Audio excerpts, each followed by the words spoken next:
16장 6절부터 11절입니다. 창세기 16장 6절부터 11절까지. 온라인으로 예배를 드리시는 여러분, 성경책을 펴시기 바랍니다. 창세기 16장 6절부터 11절입니다. 교도하겠습니다. 6절 제가 읽습니다.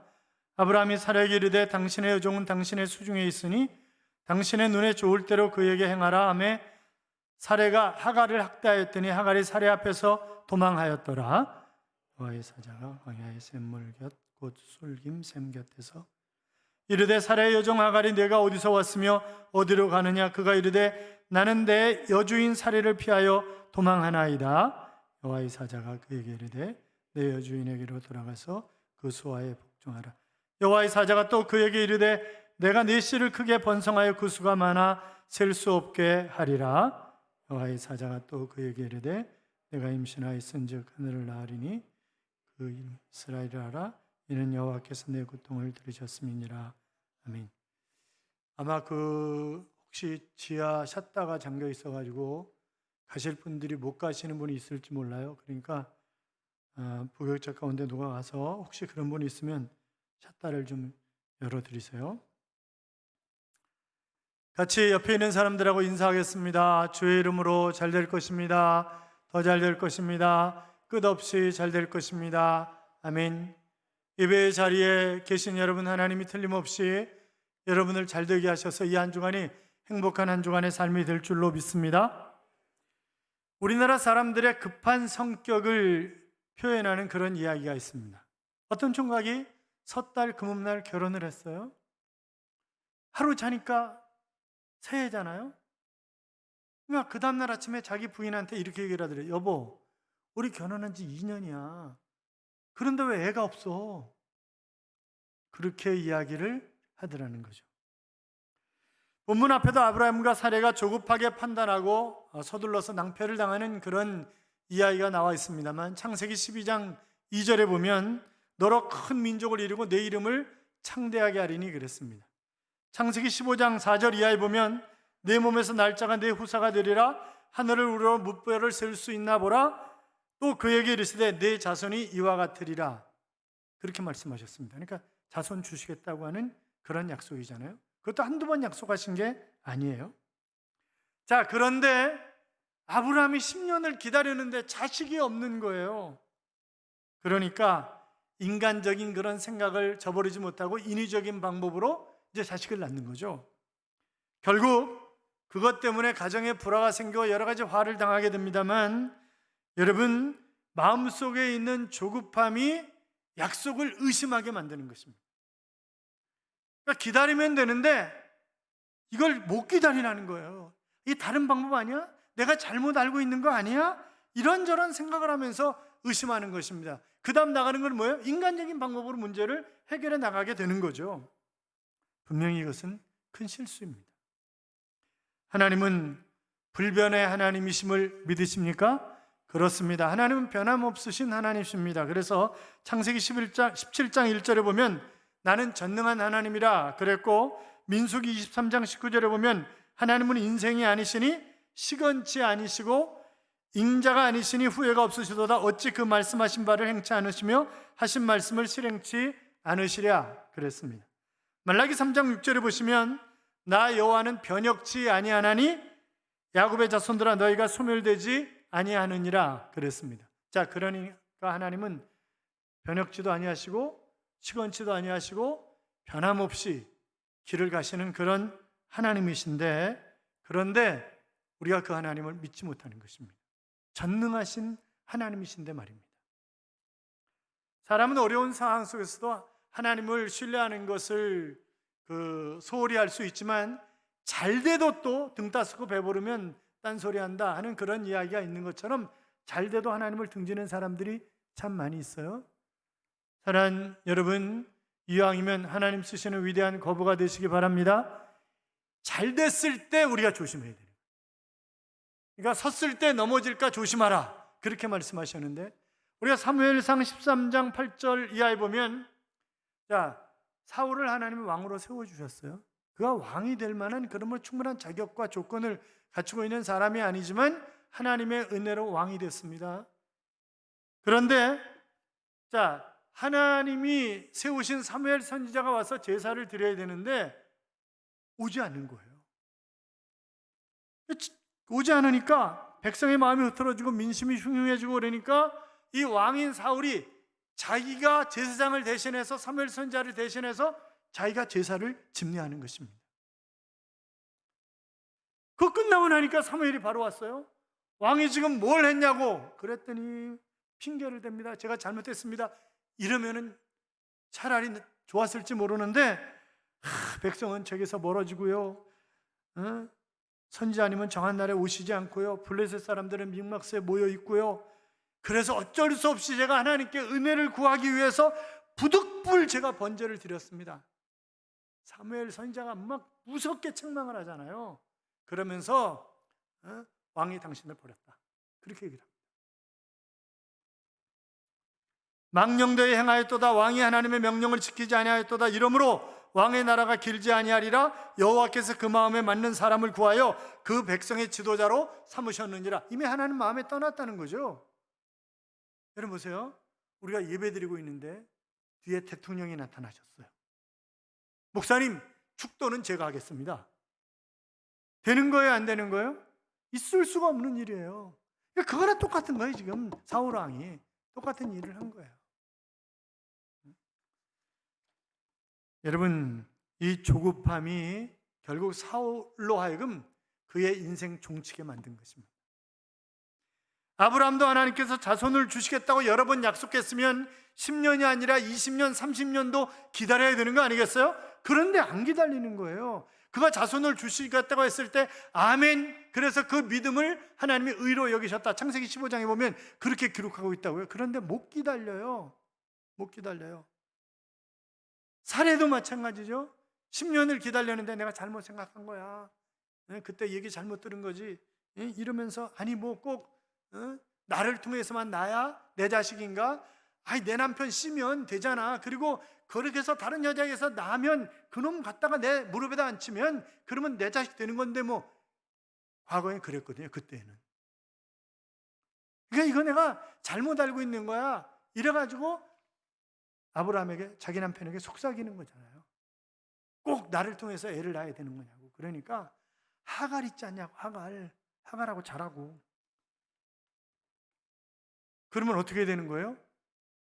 아니 하나님이 그렇게 말씀하신 게 아니잖아. 우리 다시 한번 기도해 봐야 되잖아. 그리고 하나님의 뜻을 분별할 수 있도록 기도해야 되는데 그러지 않아요. 2절에 보면 아브라함이 사라의 말을 들었더라. 그 얘기는 쉽게 동조했다는 거예요. 그래? 그런 방법도 있었네. 그리고 하갈하고 얼른 동침해가지고 애를 낳았다는 거예요. 나쁜 놈이에요, 그죠? 나쁜 놈이에요. 금세 그래야 애를 낳은 거예요. 여러분 한 번쯤 생각해보고 기도해보고 하나님의 뜻이 무엇인가 분별하고 따져야 되는데 아니 창세기 3장 3절에 보면 똑같은 얘기가 나오죠. 나의 말씀에 너희는 먹지도 말고 만지지도 말라. 너희가 죽을까 하노라.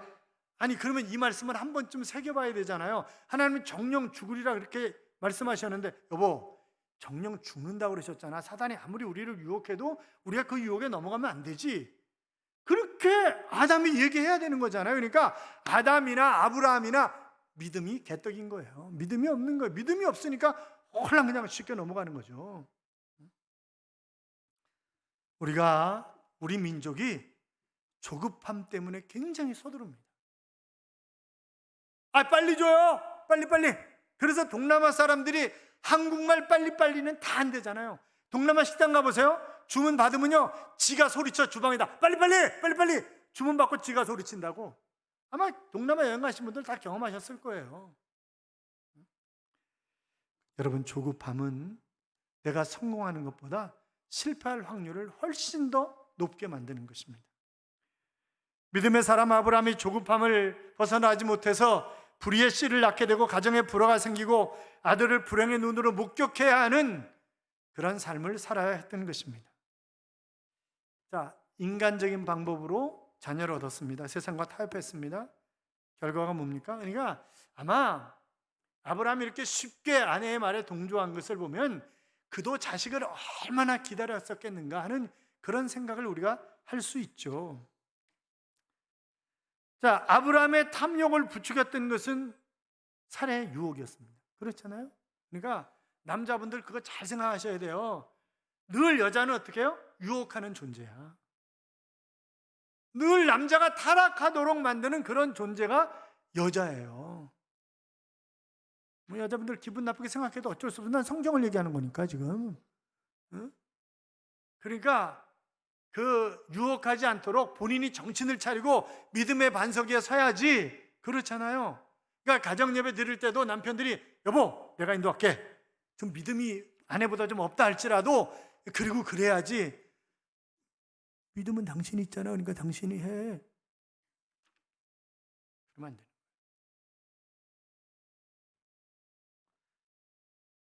자, 하갈이 아브라함의 자식을 임신했을 때 주인 사레에 대한 태도가 돌변합니다.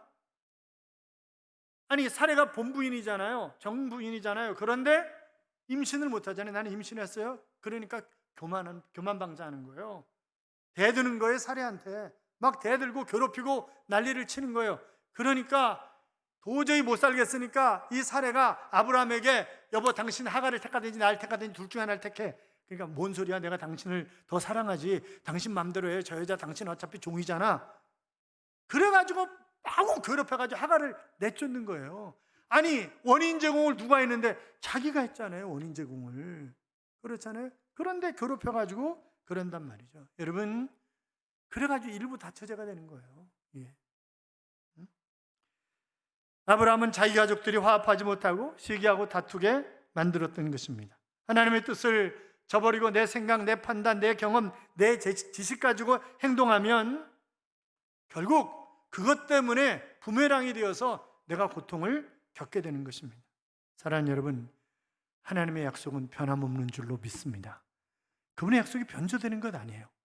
그러면 기다려야죠. 좀 기다려야 된다.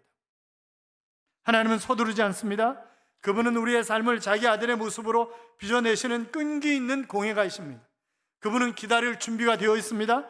그분은 완성품을 즐길 시간이 영원하다는 것을 너무나 잘 알고 계시는 하나님이십니다. 마찬가지로 우리도 순간적인 방법, 목전의 이익보다는 영원한 것, 하나님의 뜻, 그것을 가지고 이야기를 하고 행동을 해야지 목전의 이익 따라가면 망하는 것입니다.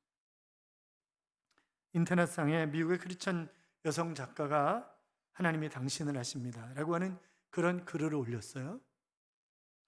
그래서 정말 하나님께서 위로하시는 힘이 되는 그런 성경에 있는 말씀들을 인용해 가면서 우리가 다시 일어서자고, 우리 얼마든지 다시 하나님 때문에 일어설 수 있다고 이제 그런 글을 올린 거예요. 그랬더니 실직한 사람들, 실패한 사람들, 질병에 걸린 사람들, 이혼한 사람들, 할 거 없이 이런 저런 종류의 사람들이 댓글을 답니다. 당신 때문에, 당신이 기록한 하나님의 말씀 때문에 내가 다시 힘을 얻고 일어설 수 있게 되었다고 그런 글을 올립니다. 사랑하는 여러분, 하나님은 어떤 방법으로든지 우리에게 오셔서 우리를 도우시고 우리를 다시 잡아 일으켜 세우시는 그런 하나님이십니다. 우리가 망하도록 그냥 내버려 두시는 하나님이 결코 아니라고요. 자, 하갈이 도망갑니다. 그런데 하나님이 그 하갈을 찾아오십니다. 7절 봐요. 7절 같이 읽어요. 여호와의 사자가 광야의 샘물 곁 곧 술길 샘 곁에서 그를 만나. 아멘. 자, 이 사레가 하갈을 괴롭히고 내쫓았을 때 결국 이 하갈이 얼마나 서러웠을까요? 아브라함이 얼마나 원망이 되었을까요? 그래도 내가 자기 애를 임신했는데 이럴 수가 있냐? 당신 맘대로 하라고, 내쫓든지 말든지 죽이든지 살리든지 당신 종이니까 맘대로, 어떻게 저럴 수 있나? 저 인간이 저런 인간인가? 이러면서 얼마나 아브라함에 대한 원망은 컸을까요? 그렇잖아요. 여러분 지금 나가면 그 여인이 살 수 있어요? 애국까지 먼 길이에요. 자기 친정인 애국까지 가는 길이 숱한 험난한 길이에요. 광야는 낮에는 땡볕이 얼마나 뜨거운지 모릅니다. 40도 50도 올라가는 곳입니다. 그럼 광야에 나무가 있어요? 쉴 만한 그늘이 없어요. 밤이 되면요 기온이 급격하게 떨어집니다. 막 20, 30도 떨어지는 거예요. 여러분 그러면 영상 5도면 살 수 있나요? 그게요 영상 10도 15도에서 5도로 내려가는 건 별 그렇게 크게 못 느껴요. 그러나 40도, 50도였다가 10도, 15도 이렇게 되면요, 얼어 죽어요. 그거는 살 방법, 누가 그를 도와주겠어요? 아무런 방법이 없는 거예요. 그런데 여기 하나님의 사자가, 메시아가 그를 찾아오시는 것입니다. 그러면서 8절 보면, 8절 보세요. 같이 읽어요. 이르되 사례 여종 하가라, 내가 어디서 왔으며 어디로 가느냐? 그가 이르되 나는 내 주인의 사례를 피하여 도망하나이다. 사랑하는 여러분, 힘들고 무서운 인생의 광야로 쫓겨가서 홀로 앉아 울고 계시는 것은 아닙니까? 이 시간 나를 찾아오셔서 다정한 목소리로 내 이름을 부르시고 사연을 물으시고 함께하여 주시는 그 하나님을 바라보며 새 힘을 얻으시기를 바랍니다. 이렇게 얘기를 하죠. 9절 봐요. 9절 같이 읽어요. 여호와의 사자가 그에게 이르되 내 여주인에게로 돌아가서 그 수하에 복종하라. 아멘. 여러분, 살다 보면 우리가 정말 억울한 일 너무 많아요. 분통 터지는 일 많아요. 저도 정말 정부하고 생명 걸고 싸우고 싶을 때가 있어요. 음식점은 한 사람 한 자리 뛰고 한 명씩 왔는데 교회는 20명 이내만 예배드리래. 이게 말이 되는 얘기입니까, 여러분? 이게 말이 되는 얘기. 아니, 코로나19 때문에 우리가 정부 정책에 적극적으로 협력을 해야지. 여러분, 공정해야 되잖아요. 이게 공정해야 되는 거지. 여러분, 생각을 해보세요. 여러분, 정말 죄송하지만 지하실에 있는 교회 20, 30명 하는 교회가 20명 예배 드리는 것, 몇천 명 하는 교회가 20명 예배 드리는, 이게 공정한 거냐고요. 그러니까 참 어이없는 일들이, 그렇잖아요. 우리 열통 터지는 일들이 많아요. 물론 우리는 주권은 하나님이 주셨기 때문에 정권 잡은 사람들을 위해서 우리는 기도를 많이 해야 됩니다. 그분들이 바르게 갈 수 있도록, 그분들이 잘할 수 있도록 격려하고 위로하고 힘이 돼주고, 그래야 되는, 그럼 공정해야 되잖아요. 공정. 화가 날 때가 있어요. 열통 터지는 거지. 하갈도 열통 터지는 거예요. 지금 분통이 터지는 거예요. 그런데 여주인한테 돌아가래요. 자리를 지키래요. 자리를 지키라는 거예요. 사랑하는 여러분, 여러분이 아무리 힘들고 어렵고 역경 가운데 있다 할지라도 여러분이 지켜야 할 자리를 지켜야 합니다. 하나님 앞에 예배 드려야 할 자리, 하나님 앞에 서서 일해야 할 자리, 그런 자리들을 잘 지켜야 되는 거예요. 도망가면 죽는다니까. 지금 도망가면 죽는다는 거예요. 그리고 내가 여주인에게 돌아가서 복종하면서 살면 살 길이 열린다는 거예요. 지금 그런 얘기 하고 계시는 거잖아요. 억울하지 않겠어요? 임신했으면 티를 좀 낼 수도 있는 거죠. 뭐 그렇잖아요. 아니 요새도 여인들이 임신하면 티 내지 않아요? 난 뭐 먹고 싶어. 청소는 당신이 해야 되잖아. 티 내잖아요. 그럼 또 남자들이 알았어 이러고 다 해주고 그러잖아요. 그렇잖아요. 그런데 이 싸가지 아브라함은 안 해줘. 그러고 그냥 아이 죽이든지 살리든지 당신 마음대로 하라 해. 얼마나 열통 터지겠어요. 하소연할 때도 없고 들을 때도 없고. 그런데 여호와의 사자가 와서 내가 사는 길은 내 친정으로 돌아가는 게 아니라 내 여주인에게로 돌아가서 복종하면서 살아야 되는 거야. 그게 내가 사는 길이야. 여러분 생각해 보세요. 만약 하갈이 이런 고난과 역경이 없었다고 한다면 하나님 만날 수 있었을까요? 아니요. 만날 수 없었을 거예요. 그러니까 우리가 여러분 자신을 한번 생각해 봐요. 내가 정말 하나님을 만난 때가 언제인가? 고난과 역경 속에 있을 때지. 그렇잖아요.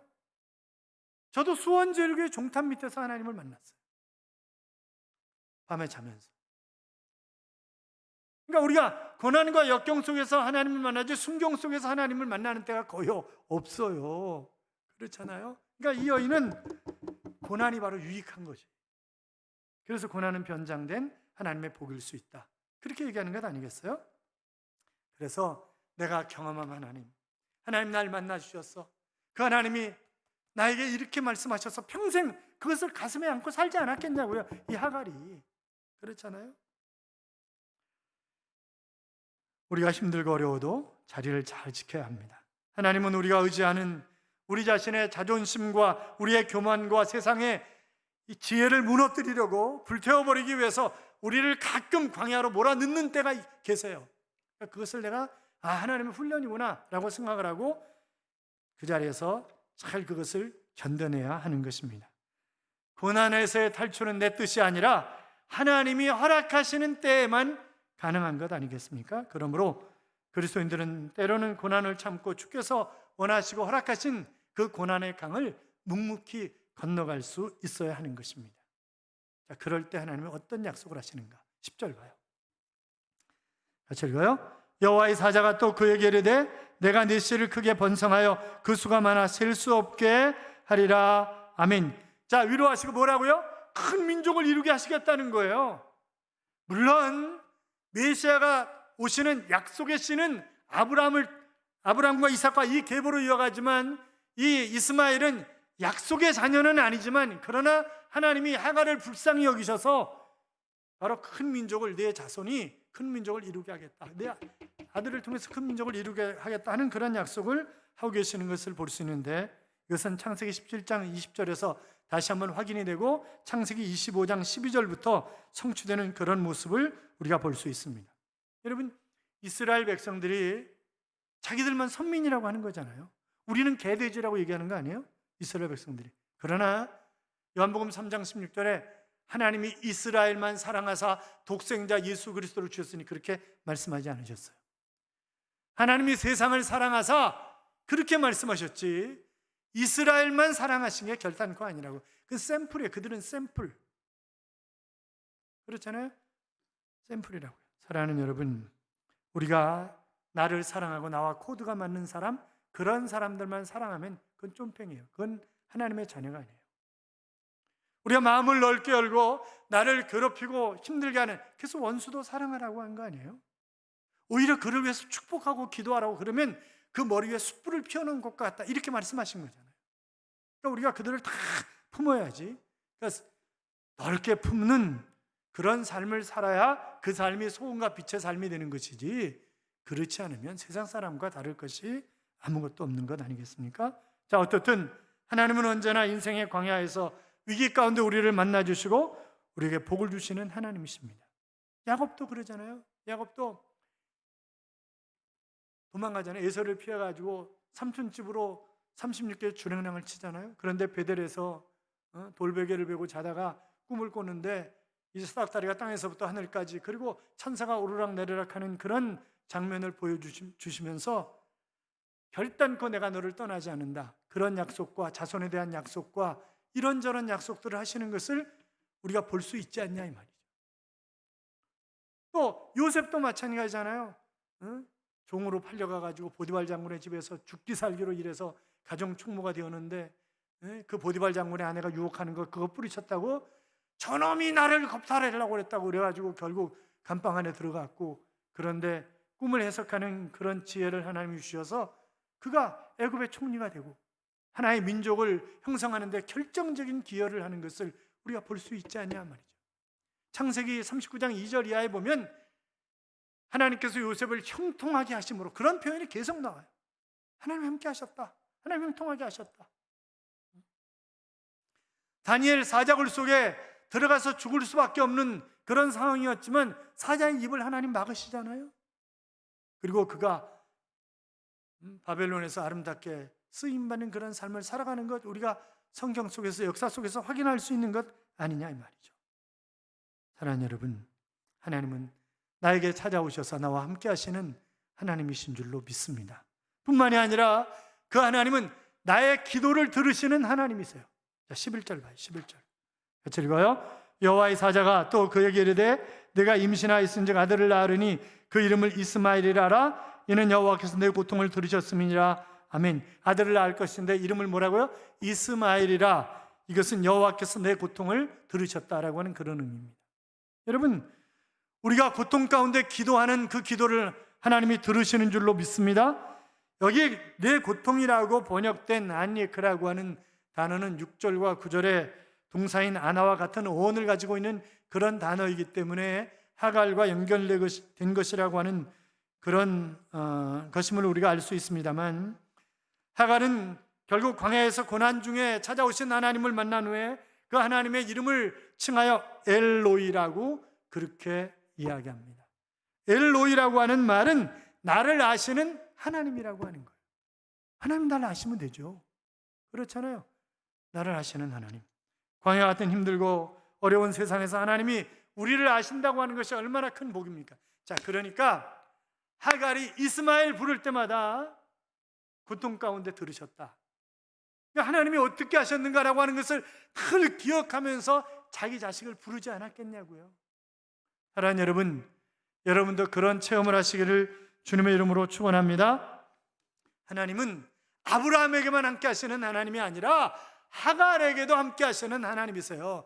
하나님은 이스라엘 백성에게만 함께 하시는 하나님이 아니라 하나님은 우리 대한민국 예수 믿는 사람들에게도 아브라함의 후손이라고 말씀하시면서 함께 하시는 하나님이세요.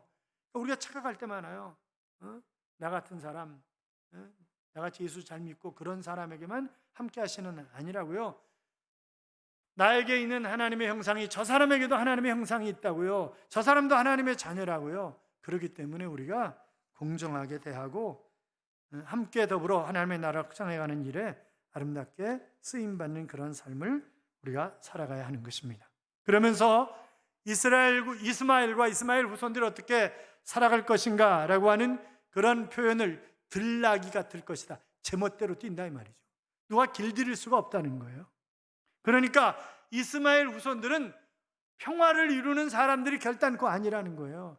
그래서 늘 이스라엘과 아랍과 늘 으르렁거리면서 싸우잖아요. 지금도 싸우고 있잖아요. 그러니까 아브라함이 불의의 씨를 낳은 그것이 지금도 맨날 세계가 싸우는 거예요.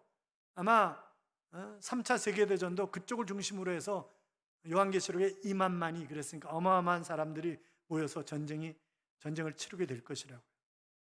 사랑하는 여러분, 우리가 힘들고 어려운 수렁에 빠지고 고난에 처했을 때 아무도 나를 도와주고 붙들어줄 사람이 없을 때 하나님이 나를 아시고 찾아오시고 내 고통 중에 부르짖는 소리를 들으시고 응답하시고 함께 하셔서 고난과 역경을 이겨내게 하실 줄로 믿습니다. 사랑하는 성도 여러분, 하갈과 같이 무서운 광야에 홀로 서 계십니까? 엘로이, 나를 아시는 하나님, 고통 가운데서 나의 기도를 들으시는 하나님, 그 하나님을 붙잡고 갇혀서 열국의 아비로서, 열국의 어미로서 굳게 서서 하나님의 영광을 드러내는 그런 삶을 살아갈 수 있도록 고난의 강을 멋지게 하나님의 손을 붙잡고 건너가는 그런 삶이 되시기를 주님의 이름으로 축원합니다. 축원합니다. 이런 찬양이 있죠. 왜 나만 겪는 고난이냐고 불평하지 마세요. 고난의 뒤편에 있는 주님이 주실 축복 미리 보면서 감사하세요. 너무 견디기 힘든 지금 이 순간에도 주님이 일하고 계시잖아요. 남들은 지쳐 앉아 있을지라도 당신만은 일어서세요. 힘을 내세요. 힘을 내세요. 주님이 손잡고 계시잖아요. 주님이 나와 함께함을 믿는다면 어떤 역경도 이길 수 있잖아요 라고 하는 그런 찬양입니다. 사랑하는 여러분, 왜 나에게 이런 고난이, 왜 이런 슬픔이 나에게 찾아왔냐고 불평하거나 원망하지 마십시오. 하나님이 주실 것은 비교할 수 없이 어마어마한 은혜와 복을 우리에게 주실 줄로 믿습니다. 그분은 나를 위해서 일하시는 하나님이십니다. 우리 같이 그 하나님을 찬양하십시다.